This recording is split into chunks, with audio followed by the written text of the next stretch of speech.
వాడు బొంబాయి పేలుళ్లలో ఉన్నటువంటి వ్యక్తి రానా. వాడు పాకిస్తానోడు, కెనడా పౌరసత్వం తీసుకొని అమెరికాలోకి వెళ్ళిపోయినటువంటి వ్యక్తి. 2008లో బొంబాయి ఉగ్రవాదుల దాడుల సూత్రధారి.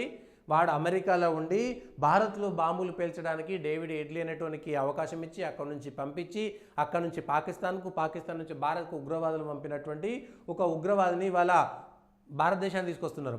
నిజానికి భారత్లో అక్రమంగా ఉన్నటువంటి వాళ్ళని హ్యాండ్ కప్స్ తీసుకొచ్చిరు. ఇవన్నీ భారతదేశానికి దొంగతనంగా పోయినటువంటి వాళ్ళని అట్లా తీసుకురావడంలో పెద్ద తప్పైతే లేదు, తప్పైతే కనిపించలేదు. ఎందుకంటే నువ్వు దొంగతనంగా పోతున్నావు, దొంగ వీసా మీద పోతున్నావు, వర్క్ పర్మిట్ లేకుండా పోతున్నావు అక్కడికి. కాబట్టి ఆ దేశం యొక్క చట్టాలకు అనుగుణంగా నిన్ను బయటికి పంపించారు. మరి చేతులకు కాళ్ళకు సంఖ్య లేయొచ్చా లేదా అంటే తప్పు చేసిన తర్వాత ఏం మాట్లాడతాం ఆ విషయంలో?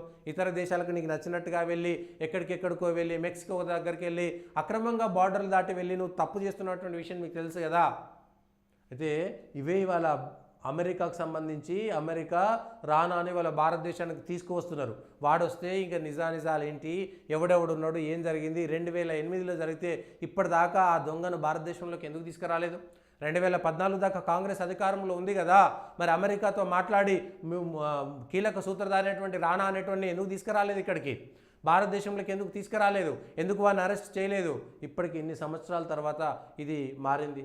భారతదేశం యొక్క విదేశాంగ విధానం వల్లనే కదా ఇది సాధించింది. ఇది చిన్న విషయం కాదు.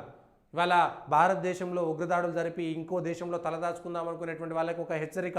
మరి నాయన భారతదేశంలో మనం బాంబులు వేస్తే లేదా ఉగ్రదాడి చేస్తే మనం ఏ దేశంలో దాక్కున్నా భారతదేశానికి ఇన్ని దేశాలతో సత్సంబంధాలు ఉన్నాయి. ఆఖరికి అమెరికా కూడా భారత్కు అనుకూలంగా ఉండాల్సినటువంటి పరిస్థితి వస్తుంది.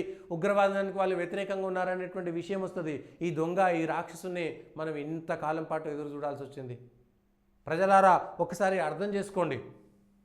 ఇట్లాంటి దొంగలని తిహార్ జైలుకు తరలిస్తారు. రానా భద్రత కోసం జైల్లో ఇప్పటికే తగిన ఏర్పాట్లు చేశారు, పోలీసులు సంఖ్యలు పెట్టారు. వాడు ఏం చేసిండు ఏంటి అనేటువంటి విషయం వాడు అమెరికా సుప్రీంకోర్టు కూడా వాడిని ఇండియాకి అప్పగించేటువంటి విషయం పైన చాలా క్లియర్గా స్పష్టంగా చెప్పిర్రు.